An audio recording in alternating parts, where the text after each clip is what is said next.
which, by the way, I would just point out to all of you, if anybody asks you, all of the town meetings are recorded these days. Obviously, they're recorded all the time, but we've been making a real effort on getting them right up onto the YouTube channel on the town website. So at the top, there are 4 little yellow circles, and one of them is a YouTube icon. And um, it's a great way to go back and rehear something at a meeting or what have you. So just pointing it out. I'm going to ask that everybody mutes if possible. But I do want to welcome Dan Mulhern to the tribe here. Some of you might know Dan. There he is. Dan is, I don't know where to start with Dan, other than Dan and I have known each other for a long, long time. Dan is probably part of the reason that I started with the chamber 12 years ago and got so involved in town. Known his family for a long time as well. But Dan, you want to take a couple of minutes and just tell everyone why you're here and what your experience is and all of that? Well, for those, I know probably over half of you on the committee, and thank you for asking me to join and be a part of it. But, I have an extensive retail background in corporate retail, but I also have an entrepreneurial background from running my own business for 12 years in New Canaan. And when Tucker mentioned it, I always have an interest on what's going on in town, how business is coming and going and changing and why, and like to help solve any challenges or problems. And I thought it would be a good match for me to come in and help out any way I possibly can for the community. So I look forward to it. Thank you. You can say that again. I've worked with Dan over the years, and he's a perfectionist in the best sense of the word. He likes things to be just so. And he and Jack Trefero were part of the Village Association years and years ago and actually started the holiday stroll. So, and guys, we're not having a holiday stroll this year. It's killing me. Although the only good part about it is it was scheduled to be tomorrow night, and it looks like the weather is just going to be horrendous. So that's one headache that we don't have to worry about. But thank you, Dan, for stepping up. As I say, Dan came by the office one day and we were chit-chatting, and I said, what are you doing? I think we need you. And we happened to have an opening because Nez stepped down. So thank you. I think what I'm going to move right along to, so that we can get to some of the meat of our meeting. If I could just I sent you all the link for the minutes.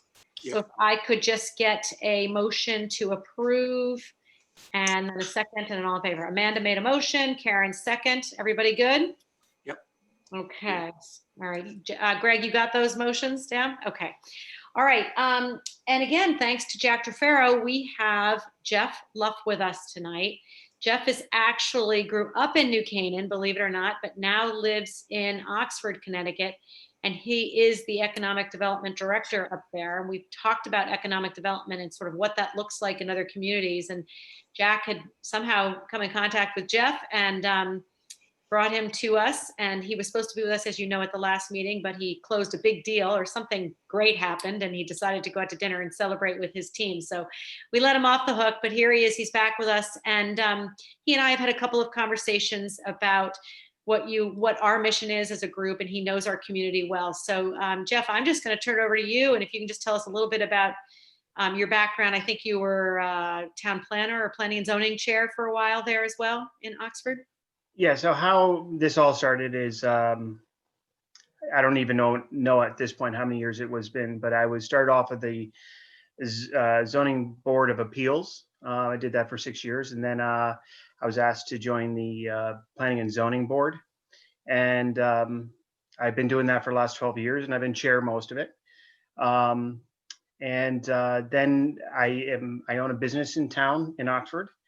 It's a parts distribution company, and the business has grown to a point where I have a crew running it, and I was looking for something to do differently. I called myself semi-retired, and then I wanted to buy another business or build another business or do something. And then the first selectman asked me to be the economic development director because I fostered business in the planning and zoning, and I was able to get a lot of things passed that probably wouldn't have gotten passed with the previous boards. So I tried it out at no cost to the town for about 6 months, and just did it and said, let me see if this is something I want to dabble in. And I took his offer. I enjoyed it, and I enjoy wheeling and dealing and trying to get big companies in and getting business to thrive. So um, officially, I've been working for the town officially for since May, 1st of May. But I've been doing this job over a year now, if not maybe about close to a year and a half. Now, so I grew up in New Canaan. I graduated high school, 87, class of 87 in high school. I right out of high school, I went right into the military, which is, I know in New Canaan, that's rare. And it was funny because all my friends were going to Ivy League colleges, and I was put on the front page of the New Canaan paper because I went into the military. So that was kind of an oxymoron for New Canaan. So came out, went through the Gulf War, and came back, and then Sacred Heart University, and then worked for Mercedes-Benz Credit Corp down in Norwalk, Connecticut. I didn't really like the corporate world, so I immediately got out of that and started a business called Roadrunner Services in New Canaan, Ridgefield, Westport, Weston, Reading. It was a delivery service business that ran around there for a while, and I did that for about 10, 12 years. And then I started basically alternative heating and supplies, and I've been doing that for 22 years now, and that's kind of come back around again. But our towns are kind of different. We're kind of the opposite of what New Canaan really is that we are large in industrial. I know you have some industrial in New Canaan, but we are small in commercial. We are a sprawling town, referring to, we have, it's a lot like Wilton. Now, if you're all from New Canaan, you know Wilton. We have the same demographics and the same problems Wilton does, is we have main highways going through the town. We had no really town center. So we all started, so a guy named Tom Haynes came to our town to try to make exactly almost identical to Wilton, is at Wilton Center. Now, is it pretty much everybody's familiar with Wilton Center? Okay. So at that point, very few people were for this project. It's called Quarry Walk. And Quarry Walk now is probably about 80% developed. The businesses are in, the residential parts are going in, everything's going in, and everybody in town loves it. And we are now starting to build, like Wilton, a commercial zone, kind of our first center, town center, if you will, just like Wilton. It started off with a grocery store, just like Wilton. It's got boutiques and things walking around it. We have restaurants, we have sitting areas, we have the YMCA is coming into that zone. We have Ace Hardware, Goodwill, Five Guys hamburgers. I mean, it's a communal place, and we have a big walking trail that goes around it, and everything else, which it's fantastic. It's a beautiful area. It's going to be magnificent, just like Wilton is. Actually, I think it's actually going to be a step up from Wilton, because we learned a lot from Wilton. Well, I went down to Wilton several times, looked at what I felt was good and what wasn't good, and tried to encourage the builders to see what I was seeing. They also took the trips with me, and they also thought Wilton was a great example to build on. So that's basically where I've come. So does anybody have any questions? Maybe let's try it that way instead of kind of giving my resume.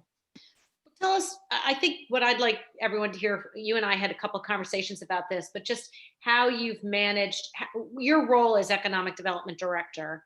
Yep. So that makes sense how you've gotten to be, but so what does that exactly mean? What are you actually doing sort of day to day? And how does it integrate with the rest of what goes on in the municipality? So for example, we have a large swath of land that's about 500 acres in between our town and our thing. So these people I'll hunt down people from different towns and try to get them to come to our town. For example, there's several companies that I've been successful in, and I'm going to keep it name out just in case it's someone from your town or a department from the town. But so there's several with this Corona crisis issue. A lot of people are consolidating. They have 3 or 4 offices, and they're all trying to get it down to 1. With our mill rate in town, which is extremely low, we're one of the bottom in the state.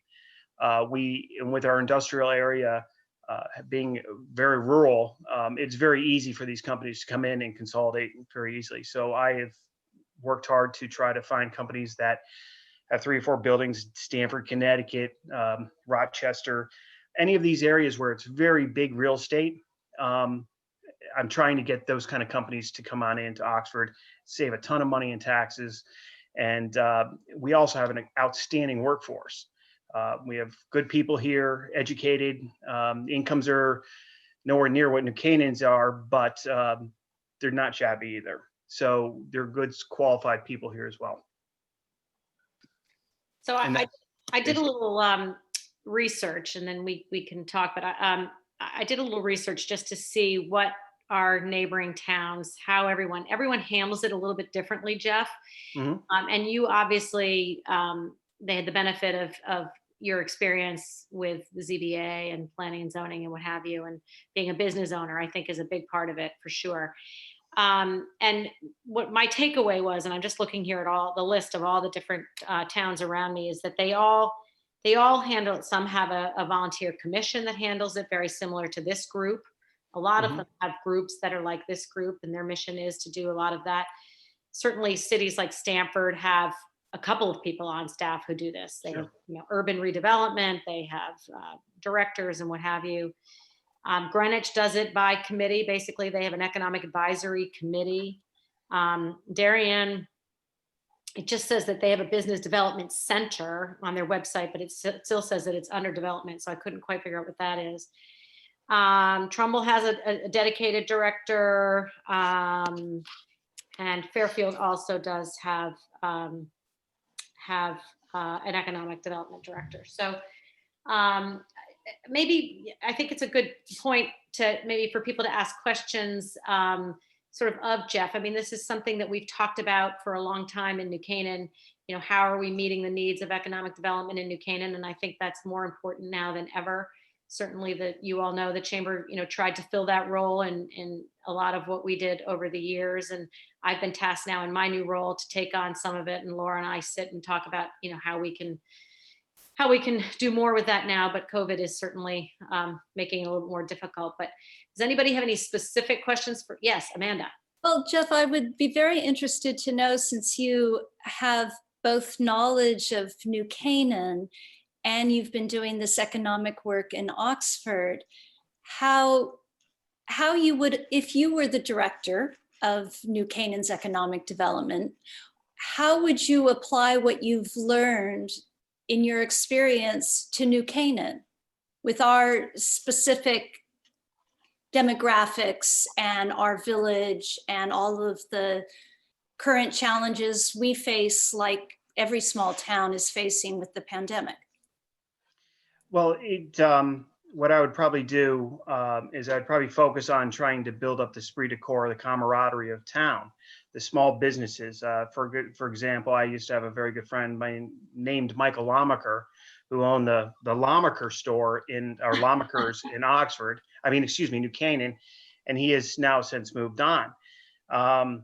Just simply because he just couldn't afford the rent and the whatever was killing him, and he wasn't getting enough business. So I would probably emphasize on trying to market the town people to shop commercial or locally instead of through the marketplaces like Amazon, eBay, Walmart, any of these other places that my business actually shops in. And it's a very active market, and my business has expanded dramatically because of them. So I know the market share is going in that direction. But at the same time, it's try to encourage the local businesses to cater to the needs of the individuals in Canaan. Now, Joseph A. Banks can't compete with Lamacher's for quality of design, shirts, quality, custom treatment. Hey, nothing more that I like than when I come in and, hey, Mr. Luff, how are you? Can I take your shirt? Can I tailor that for you? I'll bring it to your house when I'm done. Yes, it's a luxury. But people in New Canaan, I think, can afford that, and that's what they want to be treated like. Anybody can go to Joseph A. Banks and buy a shirt and have it sent to them, or send someone out to get it. But that customization of people in New Canaan, treat them like they're wealthy, and a great example I can think of is that I don't know if there's any golfers here. It's like New Canaan Country Club. When I go to New Canaan Country Club, even though I'm not a member there, I'm a membership up here. But every time I go in there, they know who I am within a few minutes. And they're like, hey, can I get your bag? Can I clean your clubs? Can I do this? I'll scrub your golf shoes. I'll have them cleaned up by the time you come back from lunch. It's just such a pleasure to do that. And yes, it costs, but that's what I'd be trying to emphasizing with the commercial businesses in New Canaan, to try to focus on customizing to and catering to the individuals in Canaan to keep them shopping in New Canaan. That's probably the first thing I would do. And a lot more stores like that, because Lommaker's was a great example. He said he did it, and just enough people weren't doing that. But then again, the people in the town have to assist with that economic development, the town people. I want to go back on what Tucker was talking about when she's going through the list of all these different towns who have economic development directors. The way I look at it is, if you get a board, which, no offense, I've been on boards for many moons, they're pretty much ineffective because they're not on the ground. They're not out there doing anything. They're sitting in a group talking. That's great, but that board has to now direct something or someone to go implement what they're talking about. So that's what I sold to Oxford, because they asked me to do it part-time. And I said, there's no way I'm doing this part-time. I need to get my feet on the ground and I need to be productive. Part-time, you're going to get a part-time result. And I have proven that within a very short period of time. So give you a quick example, the board, the Economic Development Board has been up and running without someone feet on the ground for about 8 years. Nothing was really done except for a couple little things here and there, nothing much to write about, property sold here and there. Since I've been, I would say, active, since May, I've sold over $600,000 worth of property and have 6 or 7 large companies building and getting ready to move in. That would not, it's not saying that I'm great. I'm not trying to go there. It's just, but you got to have people who are picking up the phone. Hey, how you doing? How can I help you? I know you're looking at Middletown. I know you're looking at Middlebury, but how can I help you? Well, I'm trying to figure this out. I got a great engineer. I'll send you over their contact. It gets the ball rolling. And if not, just like anything, if you're buying a house and you don't have an agent that's really helping you, you're probably not going to buy right away. But if you have someone who's actively helping you, it starts moving things a lot faster. So whatever New Canaan decides, I do encourage, and most of you live in the world, you need someone on the ground beating the path. And you don't need a salesman, but you need someone who's just willing to go out of their way to assist whatever any business needs in town.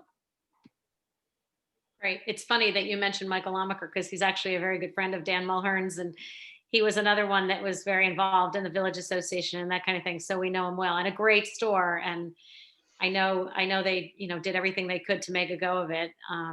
Yeah. Heather, I'm wondering if you have any thoughts, or actually, is your audio working yet or no?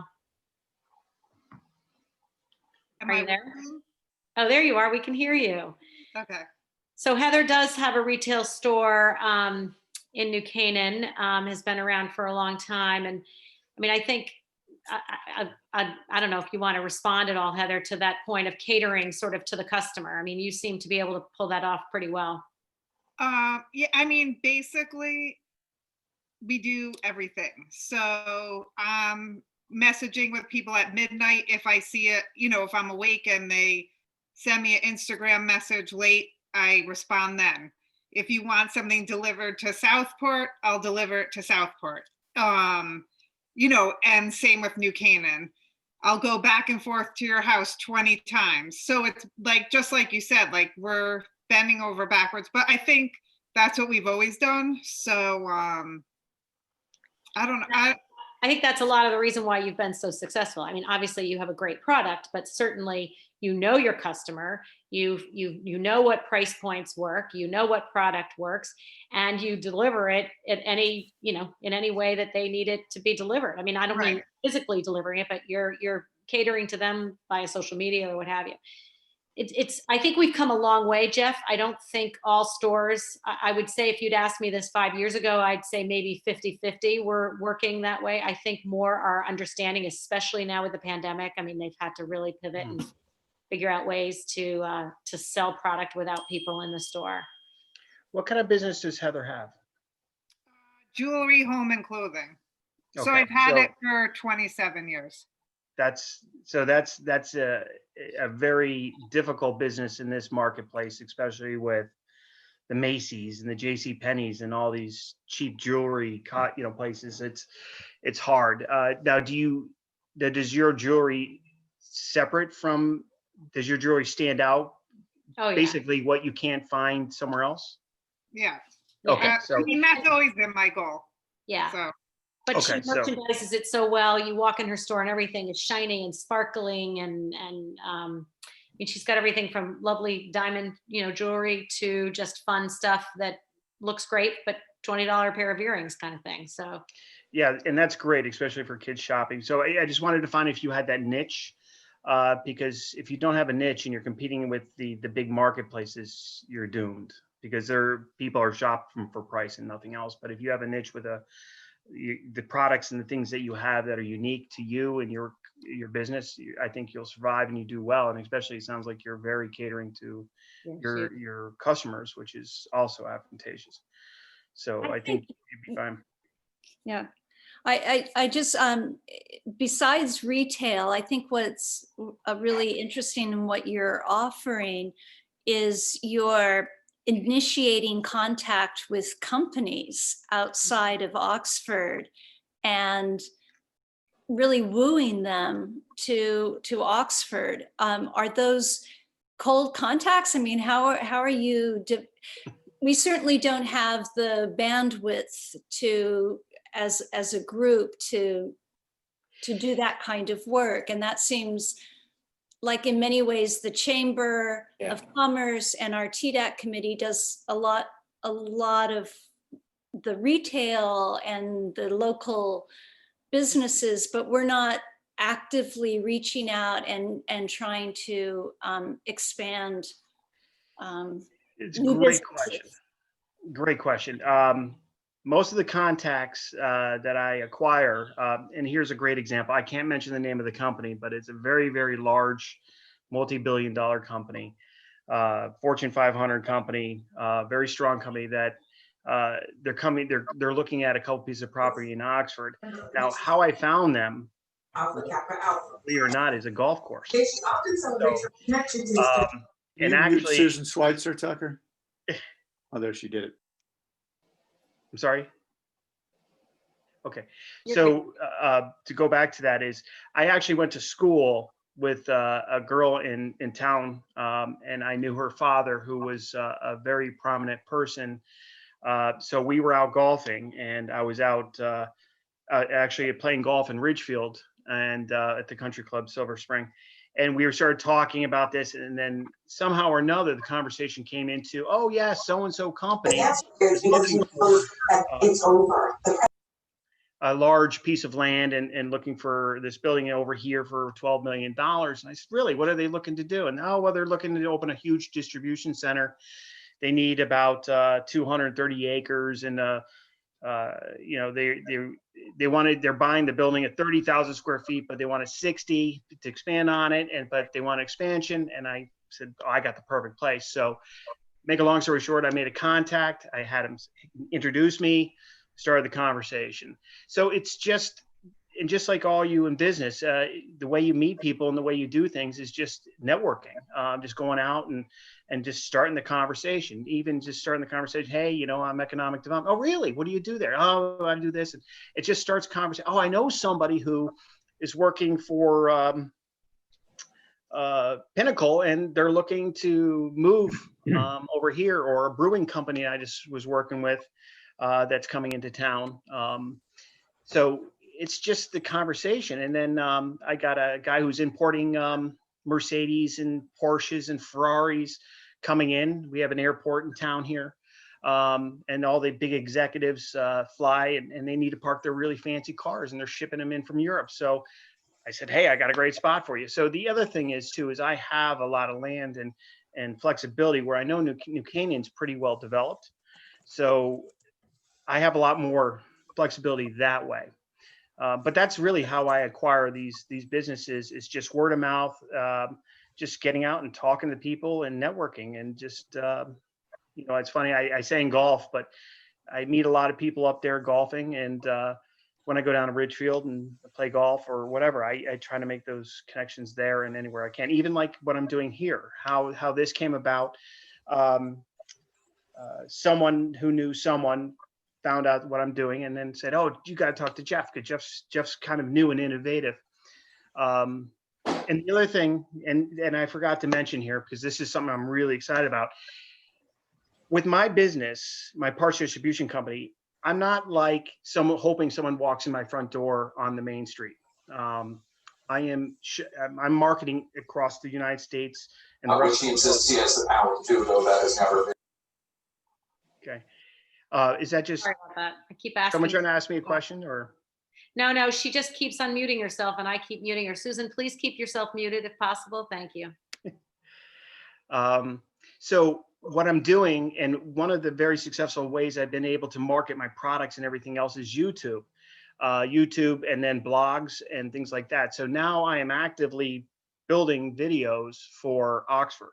So the first video is almost done. It has kind of a 3-minute or 4-minute preview of what the town has, our school system, our fire, ambulance, our commercial area, our industrial area, the school system, our recs and parks, and all those nice things just put together in a nice 3 or 4-minute video. So when people who are trying to move to Connecticut from New York, which everybody knows it's happening right now, they're typing in places to move in Connecticut or where to move in the Northeast.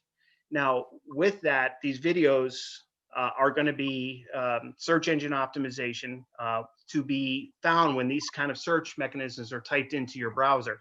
So what's going to come up is you're going to see a video of Oxford saying, hey, great place to bring your business and family. And then it'll play this video, and then the video will play and it'll show us, our new quarry walk, our new parks, our new school systems, and all the great things. Our mill rates are really low. We even got an airport and industrial area. And then they say, oh, that's interesting. And then they say, well, let me find out more. So the next video, which I'll have a dozen or so videos, we'll talk about our school system, then our sports programs, and then our residential zone, our industrial zone, our commercial zone. And these videos will be, so depending on what the person is looking for, they'll be able to say, oh, here's Oxford, oh, but I'm more interested in the school system for my kids. Let's start watching that video, and it'll go through that. Then the next one will be, well, you know what, I got a business, let's look at the industrial, the commercial aspect of Oxford, the parks and recreation, what's there to do in that area. So all these videos will capture people. And if you type in great places to move in Connecticut, very few videos or very little information pops up. And thank you. That's really important, because the chamber has produced a couple of videos in partnership with the town, and they do get a lot of progress. So I don't want to hold you much longer, only because we've got a very robust agenda. And in fact, we're going to talk a little bit more about economic development as it pertains to New Canaan. But I thank you very much. Does anybody have any last minute questions, or we can follow up with Jeff? We've got a lot to cover. I just have a quick question. Sure. Jeff, first of all, thanks for coming and speaking. pleasure. You had said that you attract people by the amount of taxes they can save by coming. So I'm just wondering about your toolkit. Is taxes something that you offer a break or something to get people in, or what is your tax rate, and is it attractive to people? It's 23.74 mill rate. And we have very little tax incentives. We do offer things like ADZ zone, because if you have a business that's up near the airport, that's about 2-mile radius, there's a 5-year tax savings to a business, property tax savings to that business for 5 years. We have incentives like Post University, which is businesses that bring your businesses. We have a program with Post University to keep your employees getting educated with a substantial discount if the businesses are in town. We have other things like that, which I have built. But besides that, we don't have much else to really offer the businesses except the mill rate and going out and being proactive and go getting them. Most people, like if you're buying a car, you might look at two different cars, but one car, the salesman does an outstanding job and is not slimy, but what can I do for you? Would you like me to bring it to you? Would you, I can help you. You end up buying a car from the person who's going a little bit out of their way to assist you and getting you whatever you need, even though it might not be your first choice. But the salesman wasn't a slimy salesman. They went out of their way and did everything you asked them to do. And you usually will purchase based on a good portion of that. Thank you again. I'm only rushing you along because we've got a lot to cover, and I really appreciate you being with us tonight. And I will follow up with you if we have, I'm sure we'll have further questions. Yeah, and I will keep your eyes open for the video. The video should be up in the next, well, with the holidays coming. I'm hoping to launch it first part of January for the first Make sure you Oxford send video. it to me and I'll get it out to the group, but we will keep our eyes open. Well, I'm hoping that when you guys type it in, type something into your browser, it's going to pop up. Yeah. Okay. I'll make note of that. Thank you so much, Jeff and Jack. Thank you. Take care, everybody. Okay, take care. Say hello to New Canaan for me. No, we will. All right, bye-bye. Bye-bye. All right, guys. Laura is going to quickly bring us up to speed, and this ties right into, all of this actually ties into economic development, but one of the things that we've been working on, the Parking Commission's been working on, are some recommendations to ease the parking burden downtown. One of the things we talk about when we talk about even economic development or that whole experience is to remove any barriers when people come to town.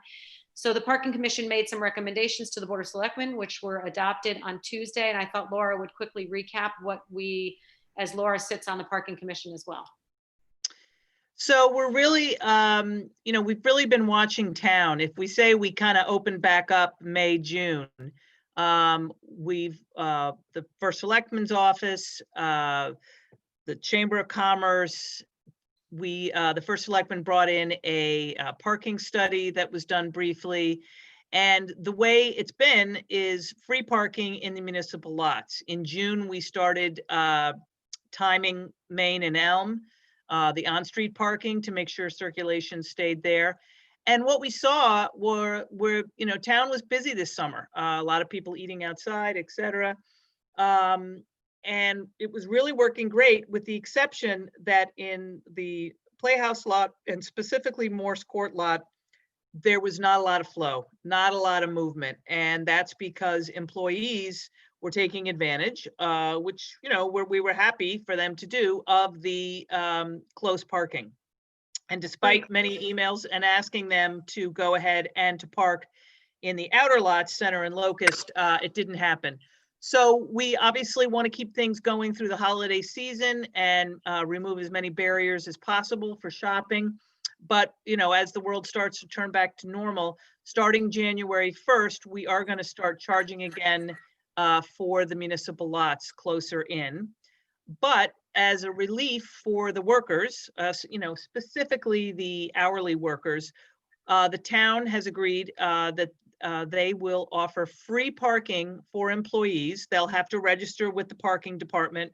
Obviously, as you know, all the parking lots are monitored through license plate reader. So in the Center School lot and Locust lot, they will open up free parking, and the employees can park there. And our goal is to increase circulation in those closer lots. People there will still be able to buy premium permits. We have 30 or so in the Morse Court and in the Park Street. And the other thing that the First Selectman's office did is opened up, 11 spaces in the Park Street lot by moving town hall employees. A lot more. And I thought that was going to go over really poorly, but Kevin insisted on it, and we've had a great response, and that the employees for town hall have been put in some of the other lots, and those spots that were town hall employees are being used every day. So it's really a great addition. Yep. Yeah, so I think that's going to be great. We're going to, Chamber is going to work very closely with the parking department and the First Selectman's office in getting that communication out over the month of December, just letting everybody know, letting businesses know that their employees need to register. And, we just want to make downtown as business friendly as possible. And this is experimental. When Keith Ritchie, the chair of the Parking Commission, presented the other day, he really emphasized the fact that this was an integrated plan. There's other components of the plan. We're not charging commuter parking yet, just because it's not there for those permits. We're deferring that one off until April 1st at the earliest. And but we will start charging for meters again. Laura and I feel strongly, and others did as well, that people don't really object to putting, $1 into the meter if you're going to have lunch or run errands. It was more the inability to find a spot that was frustrating, or, getting that parking ticket for a few minutes over time always felt a little bit hostile as well. So we're hoping that this will free up Main and Elm. That's the good news, is that we actually freed up Main and Elm a bit by letting the employees park in Morse Court and these other lots for free, but we just kind of moved the problem. So we're hoping this is also going to be an incentive. This is an experimental program. We'll run it for 6 months, see how it goes, but it's hard to put the genie back in the bottle, but we're hoping that this one will work and we can stick it out. So I just wanted you to know about it. And Laura and Chris Herring will come back in a follow-up meeting. They've done some research on charging stations for cars and that kind of thing. So they'll bring us some more information on that. Yeah, we're looking at, EV stations as more as the, population of people driving electric charge vehicles.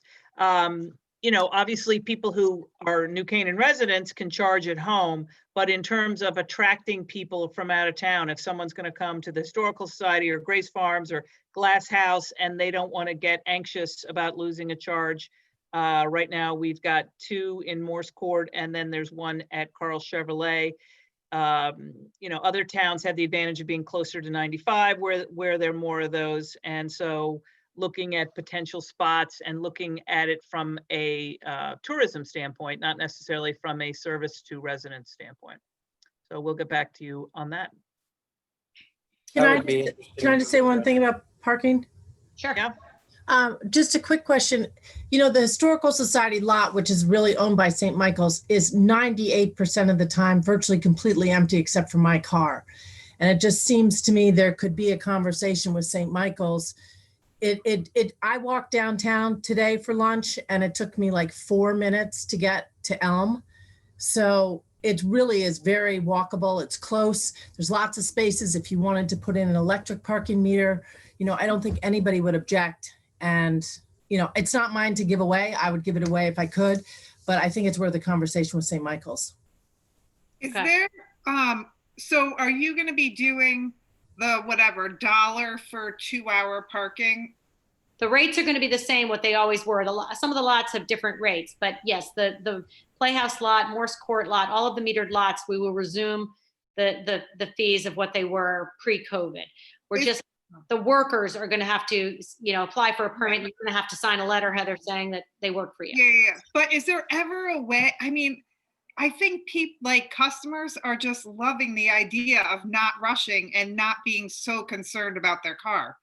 And I just don't know how much you make off of, especially the J. Crew parking lot, whatever, Morse or whatever it's called. Yep. How much you make off of that. It's not even really about revenue, and I shouldn't say that money-wise. It's more about, well, first of all, I get the flow, but if you can somehow figure out that the employees park in the other lots, if it ends up working. We've begged, Heather. We've begged. Yeah. This summer when it's gorgeous, we said, please, we sent emails, multiple emails, please park and send prime customers. Yeah. And it's the most beautiful weather. And, everyone thinks they're just the only one and they're running 10 minutes late and it's natural. It's human behavior. Right. People are going to park in the most convenient plot. And we've gone around and around on this, and there's no other way to incentivize employees to park a little further out. Only the business owners can do that at the end of the day. Yeah. Yeah. It's a culture issue. They have to enforce it. And also, the other thing that I think I heard you say, Heather, though, was if I'm a customer and I've gone to lunch and run errands and I put in for 2 hours and now I want to stay for 3, we would like to see the technology be upgraded so that I can add more time on my phone. If I'm at lunch and it's running late, or I want to go do something, Right. that I can add more time. You want to have a max to that so that back in the day, we were worried that people would just go off into New York City and just keep adding hour by Right. hour. So you got to manage that But part of it. but that's true in, New Haven, Norwalk. I mean, Right. anywhere else I go outside of New Canaan, I can do exactly what you're saying, Tucker. Yes, on your phone. Right. And yeah, and there aren't meters everywhere. There are the single ones halfway up the block. Yep. But it's by plate, by number, and and it works very well. Right. That's on the wish list too. So. All right, the next two items really should be one item, but we really need to have a good, robust conversation about all of this, because I want to make sure that we set our goals for the coming year. I feel like we accomplished a lot last year. I mean, and looking back at when this all started and how we all got to know each other, what our mission was, what the work that we needed to do, and we've accomplished a lot, but I want to make sure that we're still, managing to set our sights on a few things that we can get done.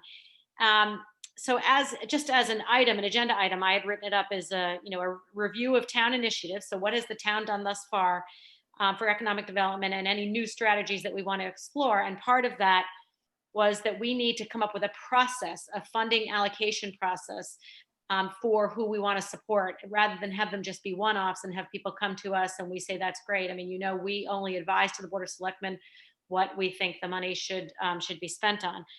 So I was just, again, in a little bit of research, going through some of the things that to support economic development. What has the municipality done to support economic development? And you just heard this parking presentation. I mean, that's a concrete action that has been bantered around for decades on how are we going to incentivize employees. And Laura and I did surveys back in the day, and we heard loud and clear, the only way you're going to get employees off of Main and Elm is to give them free parking close by elsewhere. And if you make it free everywhere, then they're just not going to move. So we have to do that. By forming this group is a sign that the municipality supports economic development. Look at all of the initiatives that we supported last year: the October for Design, the Live New Canaan campaign.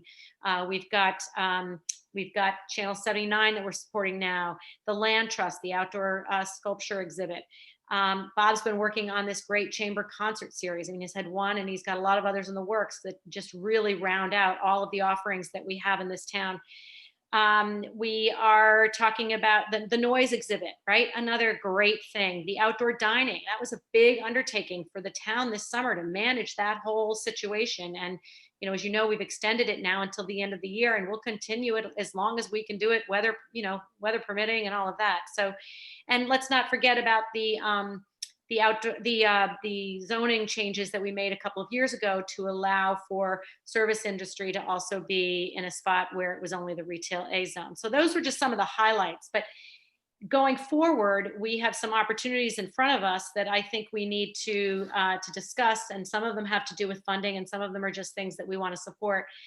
Several of us were on a follow-up call with Autocast, which was that great app. I mean, every time I talk to him, I'm just more enthusiastic about how we could engage that whole app piece. Live New Canaan would like to know if we could support them again. I sent you all of the reports through November, so that's something that we can talk about. And then again, what our process is going to be for determining which organizations come to us or initiatives come to us and how we support them. So I'm going to now be quiet and let you all have a conversation about this and where you think we need to go. And Laura's raising her hand. Mine's more structural issue. I think we need, like any body, a funding body, we need a structure. We need like a grant period. I think we need to say, every year the municipality grants us X amount of money, and from these 2 months, we'll be listening to proposals, and then we'll review, and then we'll grant. Because if someone comes to us with a great idea in October, but then something else comes in February, and we've already given away all of our funds. So I think we should set up a structure on when we're funded, when we will receive, applications, a review period, and when we grant them. Because otherwise, people are just going to come to us every month and ask for money. Right. So that's my whole thing. I'm a structure person, so. It's not a massive amount of money, No, but I wonder if we should have 2 periods, say every 6 months where we would entertain proposals. yeah, I mean, I do like the fact that we were able to actually, all 3 of the initiatives that we got involved with were all brand new initiatives, right? They were things that Yeah. got started. We weren't supporting things that already had been in the works. So we were seed money, if you will. And I hope that they'll all, I mean, certainly Live New Canaan's done very well. October for Design has done great things and will be great next year. And even the Land Trust and Channel 79 is something that we can't live without. So BJ. I think we're going to need to really look at our empty storefronts and develop, be it a subcommittee or whatever, to really look at them from a planning geography sort of way and decide on great stores that would fit that space. I mean, we just heard from, Jeffrey Lupp, who, gave us a lot of inspiration. And we just know that our town is very, very special. In the past, we haven't had to really worry about this. But I do think we need to, a group of us really attack it and say, hey, this type of group would be perfect for us. So like a working. Yeah, working committee. Jack Trefero. You're muted. I'm going to needlepoint that this year. You're muted. BJ, I agree with that. And I very much support all of the events that both the chamber and that we do. I mean, I think it adds traffic and vitality and brings people into the town, both to participate as people that live here and people out of town. But I see also a need to kind of focus on what's going on in town. And you mentioned the empty stores. I am concerned, and maybe we can somehow concentrate on the appearance of those stores. I think that's a very important thing to think about. I also, I sent out that note. I also think we have to have some discussions about why maybe these stores are empty and talk about the tax levels. And I go back in town quite a ways, and I remember being a 3-legged stool. We had great schools, we had low taxes, and we had a strong business center. And I don't see a very strong business center with the empty stores, although we have wonderful stores now and we have great potential.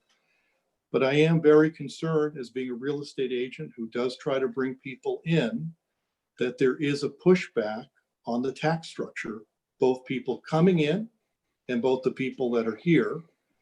And I think it is actually heightened with COVID. I'm not sure what's going to happen. I did send around that article from Wilton, different town, but that was very revealing. So I would like to somehow see the group maybe try to concentrate on the very downtown problems that are there. So, and I'm just going to jump in quickly. You'll notice further down the agenda, because I completely agree with you, Jack, on the appearance of the empty storefronts. We can do better on that, and there's got to be something that we can do to make sure. Oh, yeah, you have it there. Yeah. Yeah, that was something that you and I talked about, and I feel strongly Yeah, about it. Kevin, do you want to? Oh, I lost you. Sorry, Kevin, do you want to jump in and talk a little bit about some of the things that we're just talking at a high level in terms of tax relief and that kind of thing for the businesses? Sure. Well, actually, why don't you and Laura organize the meeting? Why don't you talk about that, and then I'll. We had Laura actually hosted recently just a small group, sort of a working subgroup of some local businesses that we've been talking to one-on-one, and just trying to figure out hear from them exactly what can be done. And we learned a lot, but we also didn't learn anything entirely new, other than recruiting businesses is something that the real estate folks that we talk to seem to always say is a challenge. And that is that's evolving. We've always had a couple leads. I saw a couple things. Kevin saw something recently that we follow up with. We're trying to work on, sorry, phone. We're trying to, daughter from Guatemala. I hate when I have to say goodbye to her, but she's going to have to wait. Laura, what else did we learn in talking to a few of those folks? You're muted too. Still on mute. There we go. Sorry. I think there's multi-layers of taxes. Obviously, there's property taxes. It's, you know, how the rent is structured. I think there's the personal property tax. You know, if you're a restaurant and you purchase a brand new oven, you know, pay a tax like the rest of us pay on our cars regressively. And, you know, so how to make sure that people aren't getting the double and triple whammy, I think is going to be important. And I think that, you know, we've got, you know, definitely the vacancy rate has certainly crept up.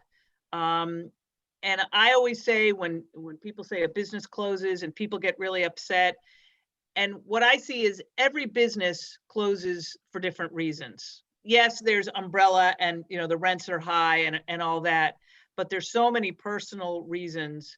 And some of them are bad business plans. Some of them are very personal. Some of them are changing industries. So we can't pinpoint one thing. Obviously, COVID is now thrown into the mix. So I think we just have to make sure that our plan and what we're taxing these business owners is as fair and competitive as can be for our group. You know, we can't compare ourselves to Oxford. You know, we have to figure out but we also have landlords who are, you know, I think there's some interest, but a lot of people are holding back right now. And no one's ready to, you know, 6 months from now, it could be different. I mean, remember what we all felt about the real estate market this time last year.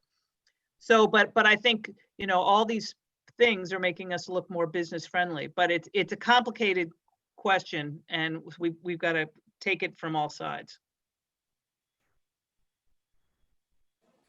Can I just say something else? That, you know, there's always these reasons why people leave, but there should be, how much more can we make our town attractive? So when a store becomes empty, that there is, you know, a whetted appetite to come to New Canaan. And again, there seems to be an awful lot of space available and we don't seem to be hitting that point.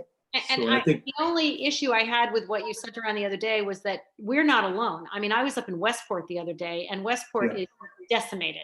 I mean, it's frightening when you drive down Westport right now. We look much better. When I came back into New Canaan, I thought we are holding our own much better than a place like Westport. So it's not, and granted, we've got, I mean, the COVID pandemic is a situation in and of itself. absolutely. Jack, you've been waiting patiently, Jack Loop, to say something. Hi. Yes. I kind of agree with what everybody's saying about the storefronts.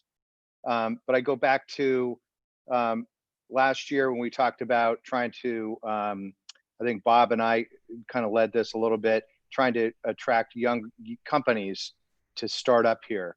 And we had an initial thought of, wouldn't it be great to get some of the landlords together or talk to some of the landlords that own some of the buildings with office space above retail and see if they'd be willing to, you know, cut deals or free rent or, you know, to try to attract younger companies. That's happened, Jack. That has happened and happening. I mean, that was this group that Laura talks about the other day was a group of landowners and landlords. And there's a lot of that going on.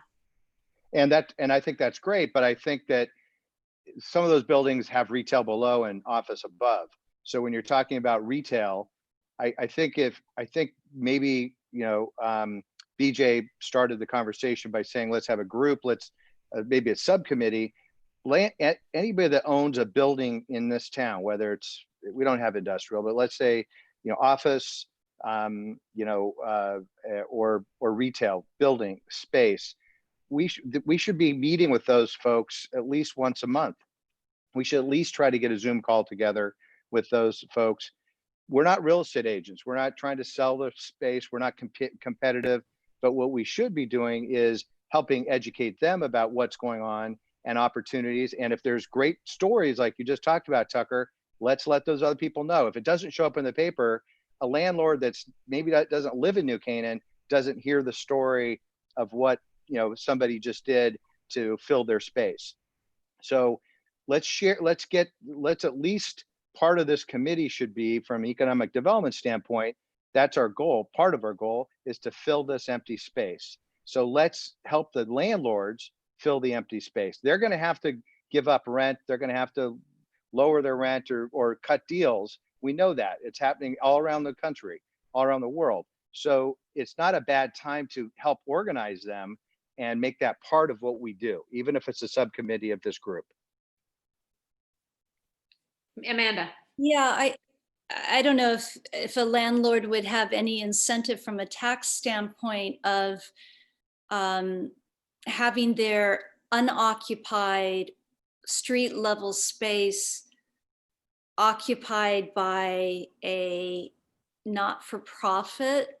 I don't know if this even makes any kind of sense, but let's just say, for an example, some organization like Filling in the Blanks, or one of these great town initiatives that's doing really great community service work, gets the storefront because they could have their offices there. I know with COVID, we'd have to, distance everyone, but then they're filled with people, and it shows New Canaan to be the town that we are, that has all of these great volunteer organizations, and it places them in the town. And maybe they won't look like this beautiful retail storefront, but it vitalizes the street. Is that? The only problem with that is we don't allow for any business like that in the retail A zone. You can't have office in the retail A zone unless it's already grandfathered, and that's why some of the real estate offices. So that would require, it's not a bad idea, and we were able to change some zoning regs before. So, and I like the way you're thinking. I mean, some of our homegrown, the ones that we're so proud of, these nonprofits, and so many of them exist here, to give them a space. But as it stands right now, it just wouldn't be allowed, even if one of the landlords wanted to give it up for free.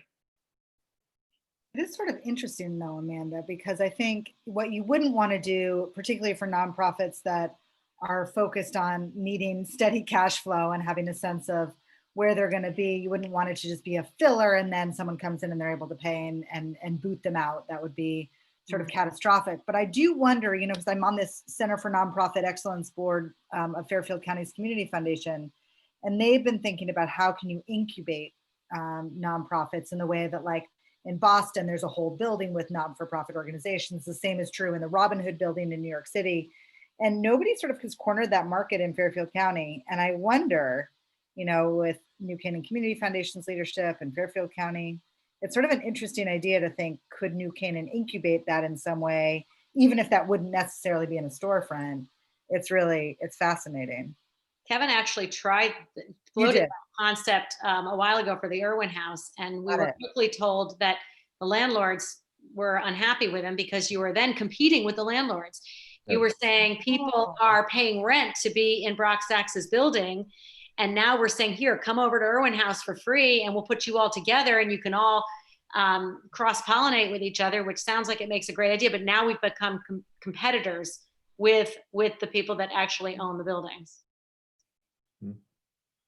Alan. I was just thinking, I read something the other day that the city of Tulsa, Oklahoma is offering people $10,000 to move there with this whole remote workforce. They're trying to bring Vermont too, different people, all that. So I was thinking, obviously we're not going to give people $10,000, but what if we tried to attract some businesses out of New York that in different times were like total money makers, but now they don't have the foot traffic, they don't have they're just losing money. What if we said, we come to New Canaan with your huge social media followings and all that, and come to New Canaan for a year or something, or 6 months, and we gave them the rent for free, but to bring their following here. It could be, there's all these, I don't know if you're following, all these different countries are saying move to, Aruba for 6 months. We won't make you get a visa. Everybody's trying to bring people in. Right. So we could make almost, not a contest, but it's a great PR hook. And there's so many businesses suffering in New York from the lack of foot traffic and people not going to offices. And, there could be, we have to identify the right type of business but with so many people moving from New York to New Canaan, it seems like it could be a natural to bring some of those businesses up here. So who wants to serve on this working group? Because we've got some great ideas that need to be further discussed. So I'm seeing BJ raise her hand. Alan, write them down, Greg, quickly, write them down. BJ, before they change their mind, Alan, Amanda, Dan, Jack Trefero, I'm signing you up. I didn't even see your name and I'm putting you down. I didn't even see your hand and I'm putting you down. Dan, Jack Trefero. All right, if anybody else wants to join them, if I missed anybody. Does anyone know, is there some sort of tax? Because I remember when we would hear at the chamber that, when Heather may be able to speak about this because of her old space on Main Street. Is there some sort of tax incentive, Jack, you may know, for a landlord who has an unrented space? Because they take the losses on their taxes or something like that. I don't know if are we not getting enough people looking, or are they looking and the price is too high and the landlord's not negotiating? I can only compare us to Darien. I mean, you've got David Genovese, as part of his whole project. I mean, he is working it. He is working it 300%, but he is literally, I mean, to Jack Loop's point, I mean, you got to have people that are doing this. Actually, Jeff Luff said it, right? It's got to be someone's job. It's got to be, that's their job, that's their focus, and they got to follow up and they got to have all ears out and doing it. And that's what David Genovese is doing. And I think that's why he's having success. Now I can say, I don't know some of the deals he's cut, but I can tell you that he has made a lot of deals with a lot of people to come in, sort of what you're saying, Alan. He's saying, come on in, I'll give you, first 6 months free, I'll fit it out, we'll do this, give me a percentage of sales even, who knows? Because he can do that because he owns so many buildings. And I hope for him that he'll be successful in that business model. We have a lot to learn from him and what he's doing there. Yeah. And the other thing, so I think there's a need for better strike price for people to come to open a business. They're trying to make a profit, and other things the town can do, natural gas to drive down their costs, et cetera, et cetera. But also I feel that, it's also important to reimagine the town. I don't think the retail that's going to come back or come in is going to be the same as the past. And one thing, playing upon what we have here with the Glass House and Grace Farms, one trend that I have seen developing out of New York City for people looking for space is galleries. And I do think that we can have a much better art experience town than we have. So we have 2 new galleries that are one that's opened recently, another one that just came in. I've had interest. So that to me is a shift. There's a great gallery that just opened up in Scott's Corners from New York. So again, it's us reimagining the town, taking our strengths and pushing off from that. And Jack, to that point, and that's a great point, because that's exactly what David Genovese brought to us early on. Yeah, He's not just going out, and I'm not being pejorative to Jeff, but he's not going out and playing golf and meeting people and picking up on opportunities as they arise. He's sitting down and doing forward planning and saying, here's the 3 kind of stores we don't have that fit the Darien community. And as he told us, he flew out to Colorado to meet a company out there to convince them that Darien could be the kind of place they could do business. Mm-hmm. So there's a lot more forethought and planning that's going into it to plan the retail spaces out. And there's always going to be turnover in that market.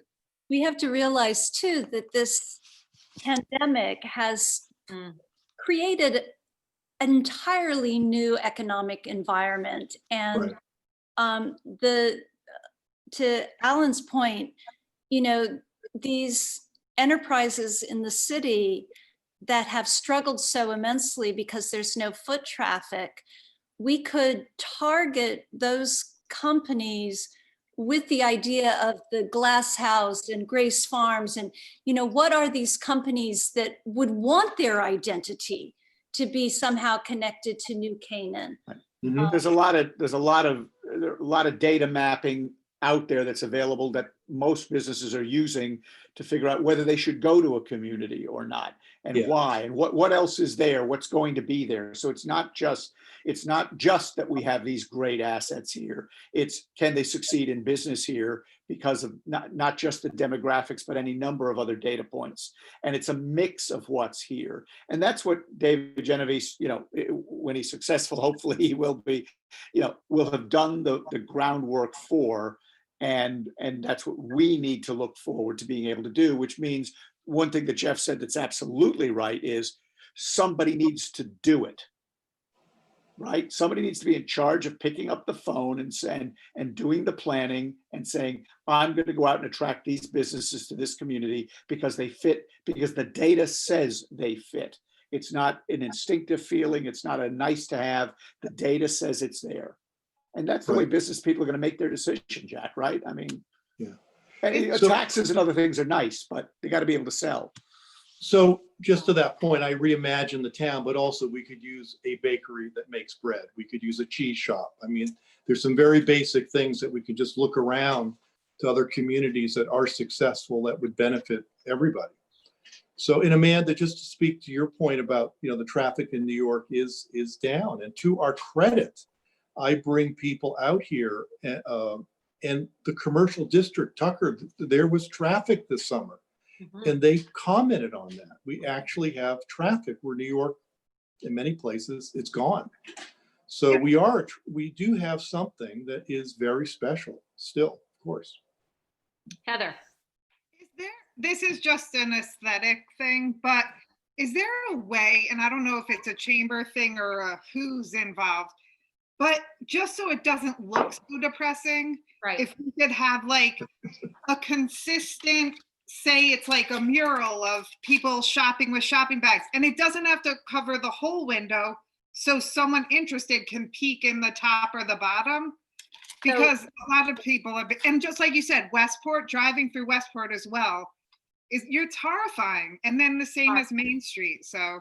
No, I agree. And I talked to a couple of you about that. And I remember a couple of years ago when I was down in Florida and there was a mall that was going up, and actually you'll see this when you do walk in a mall, and they have murals up on windows so that it does all look the same way. Some of our stores that are empty right now, there's empty Coke bottles on the ground. There's, yesterday's pizza box or last month's pizza box is sitting there. And it's really hard. And I think Jack pointed that out. You're showing one space and you're standing in this great space, and the possible tenant is looking out and says, well, gosh, look at that across the street. I don't know if I want to be here. So we can definitely do work on that. I don't know if it's something that we can mandate. I don't know if it's something that we could actually produce, that there are some rolls of murals that we could have printed and then make available to people when a store becomes vacant as a guideline. I'm not sure how we would implement it or institute it, if you will. I don't know if everyone saw the New York Times article a couple days ago about how important the Christmas windows are right now, that have been, decorated, and it's a trend to go into the city. And now you're outside, of course, a little safer, walking around and just looking at these windows. And it's probably too late now in the season. We're too close to the holiday, but we could have created kind of a holiday stroll with maybe individual families had an opportunity to take some of the empty storefronts and decorate them for the holidays or something, and they could be, kind of a parade of showcase windows. What we run into, I had a great local wholesaler with beautiful products that wanted to do a pop-up shop, which would have really, but a lot of the landlords don't want it. They don't want to take the risk. I've had artists come and say, oh, can't we get a gallery? And, or can't we come in and do a thing? And, we need to do a better job educating some of these land owners. Obviously there's liability issues, but I think one of our first tasks is going to be to get a comprehensive list. I have a full list of downtown store by store, and laying over that who owns what. And, so we can make calls and say, hey, could we put murals up, or, what's your policy? And we could create a database Because until we have that, you know, we know off the top of our head, Tucker and I do, who owns and who manages certain properties. But we need to get them to start thinking as a collective, which may or may not be possible, you know. And the so. other thing about any planning for that is we've had this every year as part of the holiday stroll. We always needed a little workshop area, and we could never get a commitment from a store, an empty store, until like 2 weeks before, because they said if someone comes in, and you know, this time of year it's possible, right? Someone could come in and paint that store up and be open in 2 weeks, you know, all bets are off. So, but I do love your idea of family decorating. And I, you know, just remind you that we had the great, as part of October for Design, what were they? The Lego houses, which was great. We've got the gingerbread houses all in there now, right? Fine Phillips glasses. So those are the things, you're right, because you can be outside and you can be doing that. And it's gonna, and downtown looks beautiful, by the way, the lights right now.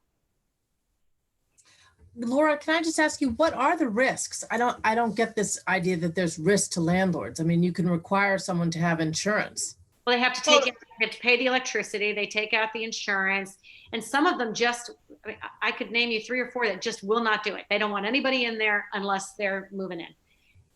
So Laura's point is well taken, in that we've got to just do a better job of communicating with these merchants that they're not just going to sit there and rent their space by having it be empty and dark. They've got to get involved and get engaged, and whether they've got to put a beautiful mural up or we've got to provide them one or something, but they're not all open to having people just coming in. Some of them will not allow the public even in there. They would let us use it as our workshop, but they would never let us have anybody in there. For the And that's with us. Some of them aren't even like, sometimes when a business leaves, they rip things out of the walls. You've got holes in walls, you've got wires hanging out, you've got light bulbs hanging from ceilings. They're not even really ready for anybody to be in there safely.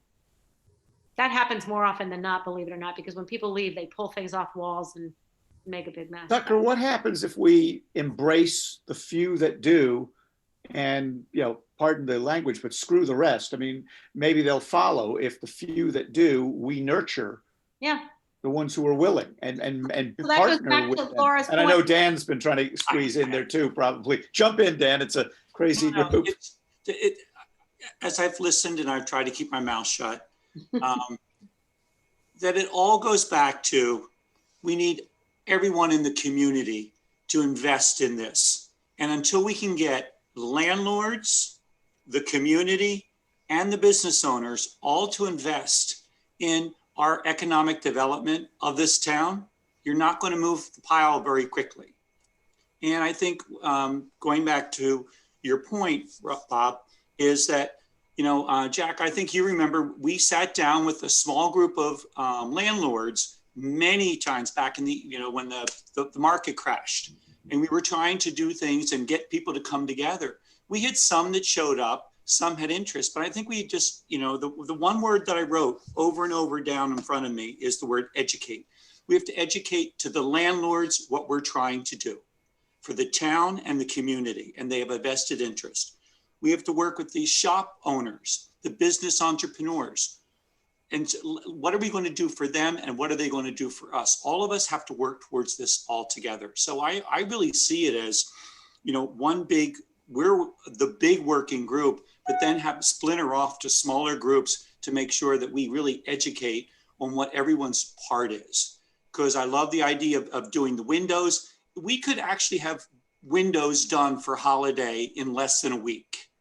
You can reach out to about 12 organizations and let them do, for many of you that are on this call, remember the sponge painting that they used to do in college and all those windows in downtowns during homecoming and all those types of holidays?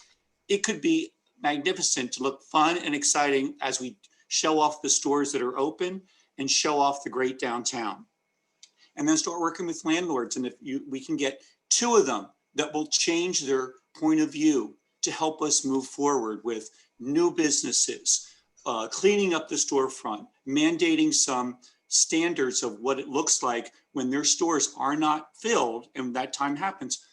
Do they put an image, just like in a mall or in certain areas? An image must be posted, and if it's a stock image that we provide, or it's an image that we ask them to provide for their own business, something like that. But I just see more collectively, and I know that I'm a latecomer to this, But until we can start getting each invested group into really making an impact on the economic development, I don't see how you're going to make a difference.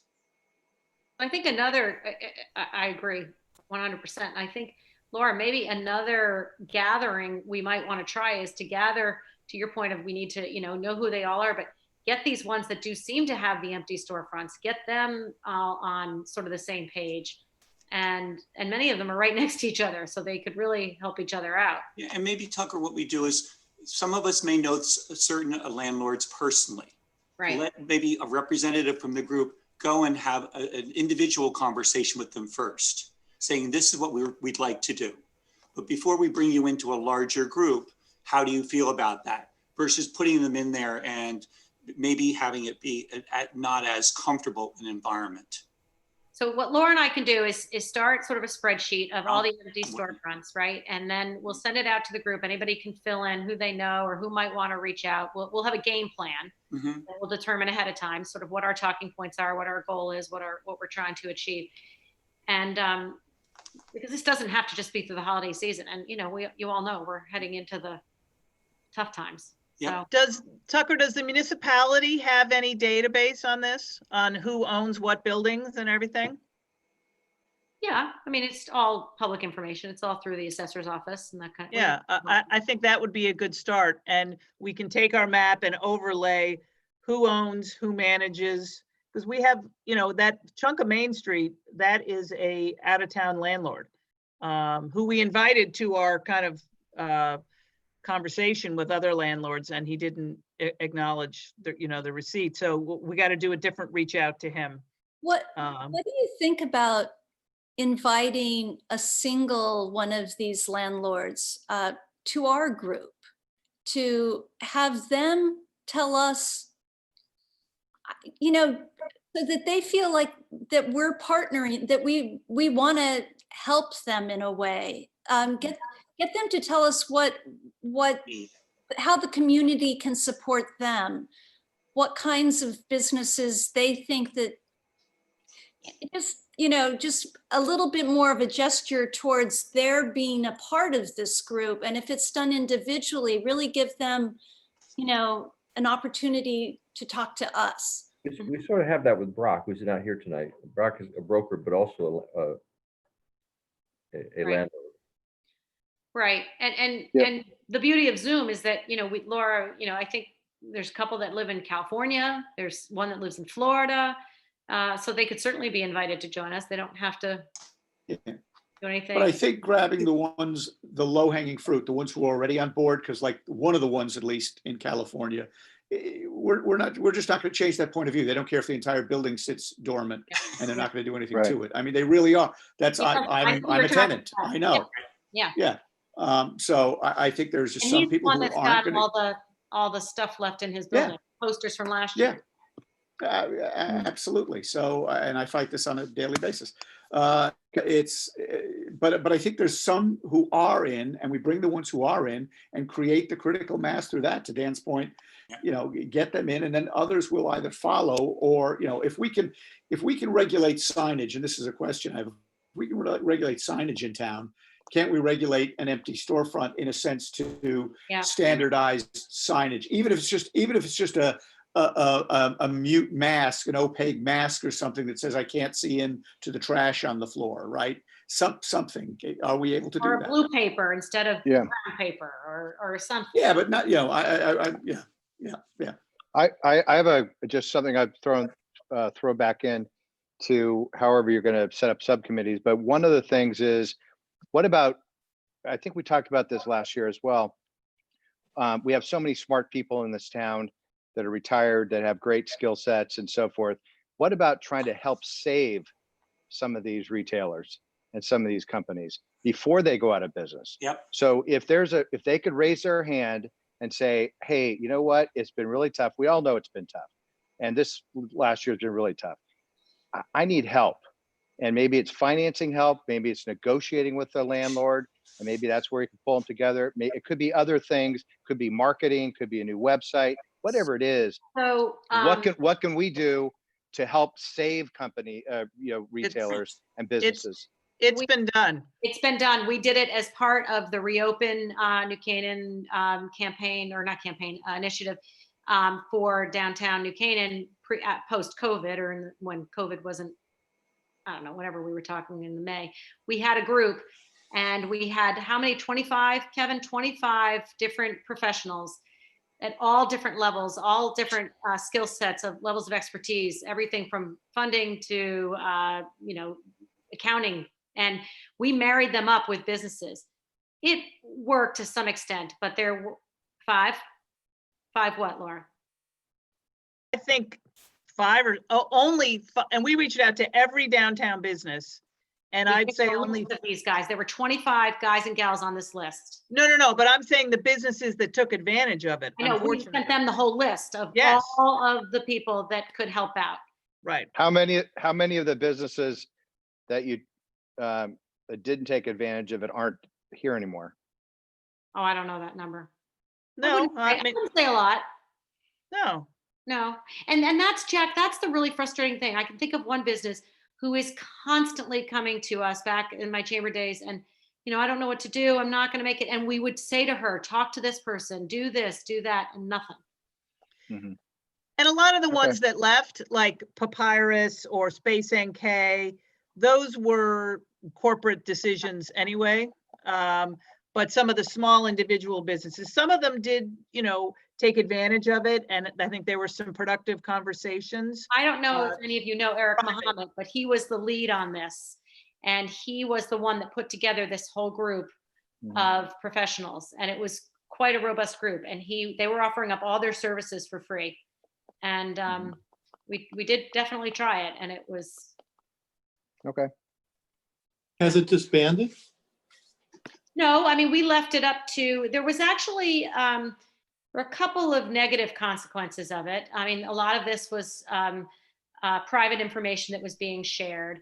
Some of them would take it under take the business under their wing to go out and try to find a space for them. And then that was creating some angst with some of the other businesses nearby. It has not been disbanded. I haven't talked to Eric in a while about it, but I know he wasn't overwhelmingly thrilled with the response, and we really worked long and hard at it to make it. I'm just thinking that post-COVID, there could be a renewed need for it. Yeah, I mean, I'll just check in with him and see if he's got any thoughts now that we tried it, and what could we do differently that might work this go around. And then Tucker, one other thing, just in hearing this, so I do think landlords are a very powerful source of information about what's happening on the ground in the downtown.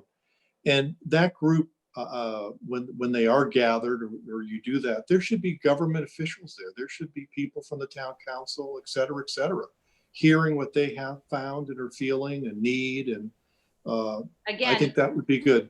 I agree. But again, then you run into problems where you have to there's a lot of private information that's shared in some of those meetings. And if you've got government officials in there, you have to allow the public in and press in. And I'm not saying that any of this shouldn't be discussed in the press, but if someone wants to sit there and say, I own ABC business and I am dying over here, and what can you do to help me? They're not going to want that reported in the papers.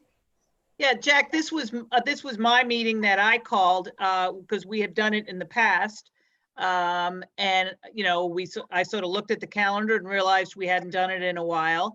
And, so I invited a group in of people, and, so there's an ability for them to have an off the record conversation that then we can digest and start to process. And the good news is, Jack, to your point, is some of them wear several hats, right? They own buildings and they also might, hold office, so they can take that information back to. But just going back to what Dan is saying, it has to be a complete town group effort. Right. And part of that is sharing this knowledge amongst, the leaders. Again, what I'm hearing is that we've got a couple of working groups going. We've got one that's going to work really on sort of how we're going to recruit businesses, what the plan's going to be, what the process for that is, what's the narrative going to be, and develop all of that. And then another working group that's really going to think about these empty storefronts and what can be made of that. And the two shall meet along the way, but, and some people may want to be in both of those. But I do see them as two separate, distinct working groups. Am I correct? Or do you all feel that they should be one group? No, two? Okay, I'm seeing a lot of nodding heads. I want to just go back for a minute before I lose all of you, because I know it's late, but I like Greg's, I think it was Greg's idea of having two grant cycles, if you will. I do think we need some structure around it. And I think if we had 2 times a year where we said, we're going to hear this, doesn't mean that if something great comes up that needs immediate attention, that we probably couldn't hear it, but we can at least encourage everybody and market it and tell everybody, this is when, I mean, like you said, Greg, it's $30,000, right? So maybe I'll set up something around that. I'll look at some of the other nonprofits, how they do that, and put something together for us for our next meeting so that we can move forward. Does that sound good? Yes. People Even the nodding. New Canaan Community Foundation would be might have a model that we could use. And on that, to that end, the Autocast, I don't think there's anything that we would be doing with Autocast right now, but I definitely think that's something that we should be exploring for the spring, for any initiative that we've got going on in the spring. I mean, that's just an absolute no-brainer as far as I'm concerned. Tucker, can I just ask you one thing with the Autocast? It sounds like everybody that wants a pin pays $100 or pays, whatever. Right. So why wouldn't we move forward with that and have the organizations pay in as they want to? It's not TDAC's money or the town's money. Exactly. We can. It sounded to me, though, Nancy, on that call, and I can't remember everybody that was on that call, but you really do better with it when there's sort of a theme, rather than have it just be a map per se, that if you had something that tied it all together. I don't know. BJ, you were on the call. Nancy, what do you? I was on that call, but I thought he said that they could sort of modify it to create themes, but you want to get it all up and running. He said they can, but he did talk, Tucker, to your point, he talked about in terms of campaign. Right. Well, and also the So, launch, right, Bob? That you would Yeah. sort of get more interest if you're able to launch. Yes. Saying we wanted this sort of architectural tour or. Some kind of something. campaign around it. So yeah, I mean, obviously you can drive people to as many stores are involved, as many businesses or types of things that are involved, but to have some I guess- umbrella campaign around it. To move that forward, I guess we would need someone to sort of take the lead on that and say that they would really start sort of putting that together for us. He's not going to sell it. I mean, he's the engineer behind the whole thing. But if we thought that we wanted to move this forward, we just need to get somebody to sort of pull it all together. I'm just looking back at my note. Oh, here we go. But we really need content, before we put the structure in, we've got to decide, content is king, as I always say, which is not my original line, but we have to figure out what we're trying to sell. Is it a tour? Is it short term? Is it long term? What is it that we can fill it and then get everybody on board? Like a or if it's the bigger design would have been a perfect example. Yeah, or if it's the bigger picture of New Canaan and how special things are. We might be small enough, big enough that we can create a theme for New Canaan. So A spring theme, or again, it's Right. going to take us a while to get ready. What's the next time Yeah. frame that we would be able to drive business or drive people into the community? exactly. But Bob, that was my point, is I don't think we should wait until the spring if we want something to happen in the spring. I mean, if the whole idea is we're reopening But after that's, COVID. no, we're Yeah. agreeing with you there. Yeah, absolutely. We would need to be get it doing it going now. now. Yeah. Right. One last thing before we break up, the chamber, since tomorrow night would have been the holiday stroll, and obviously because of COVID, we couldn't do that. So I went to my steady partners in New Renew Brand Marketing and said, can we do a virtual stroll? So I just launched it today with like an introduction, and then most days in December, there will be a virtual stroll inside different participating stores. They did have to pay a little bit to offset the production costs and the marketing costs and all that. But I'd appreciate it if you guys, if you're on Facebook, NC Buys Local, or the Chamber's Facebook, when you start seeing the campaigns, share them, like them, et cetera, because I had to think of some way that could safely focus some attention on downtown and the downtown stores, and really it's all about the shop local message. So take a look at those and please share them when you can. Good job, Laura. Good job. I think what I'm going to do so that we don't lose any momentum, because we don't meet again until the end of January, and all of a sudden it's going to be spring. So what I think I'll do is Greg will write up the minutes of the meeting. There's 3 or 4 different sort of working groups that have come out of tonight's meeting. I will list them all out, send them all to you. If you all could attach your names to them, and if anybody wants to sort of be the point person, we're going to need some point people on these. Identify yourselves. If not, we're gonna do eeny, meeny, miny, mo, and you're going to be sorry. So pick the ones that you that you feel like you could add, value to. You can add value to all of them, but the one that means the most to you. I'll lay them all out, and then we'll sort of divide it up that way. And then what I'd hope for is that between now and our next meeting at the end of January, those groups could get together, talk, discuss, make a plan, and present at the next meeting what, it's like what we heard at the beginning of this meeting, right? Unless somebody takes control of it and takes charge of it, it's not going to happen. So does that sound like a working plan for the next, for our next meeting? Okay. All right. Everybody's nodding. I did send you the calendar. Many of you are always asking me, do we have a meeting this week? Do we have a meeting? So I got the calendar, get the dates logged into your phones or whatever you use.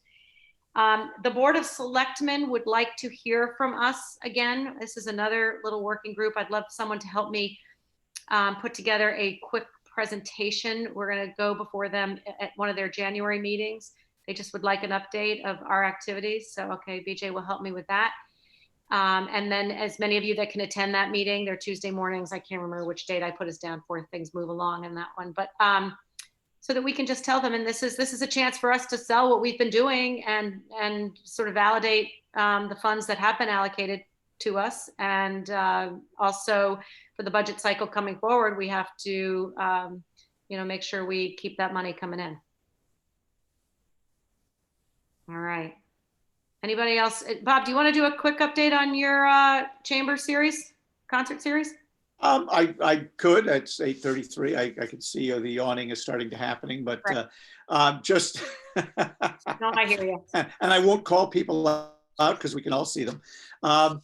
Yeah, I mean, obviously, we've kind of been pushing very quickly forward with Channel 79. We've been lucky to raise some private money to do some community program. The government programming continues on as it always does, trying to reach as many people in town as possible.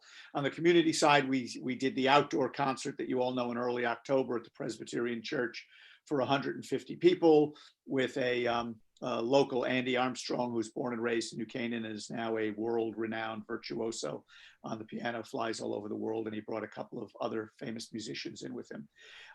Because of the unfortunate, because of COVID, we're not doing the God's Acre, caroling at God's Acre. We're not, it's not official yet, but it's not, okay. Well, it just because in COVID, 25 days is an eternity right now. So, yeah. But it's, okay. Yeah.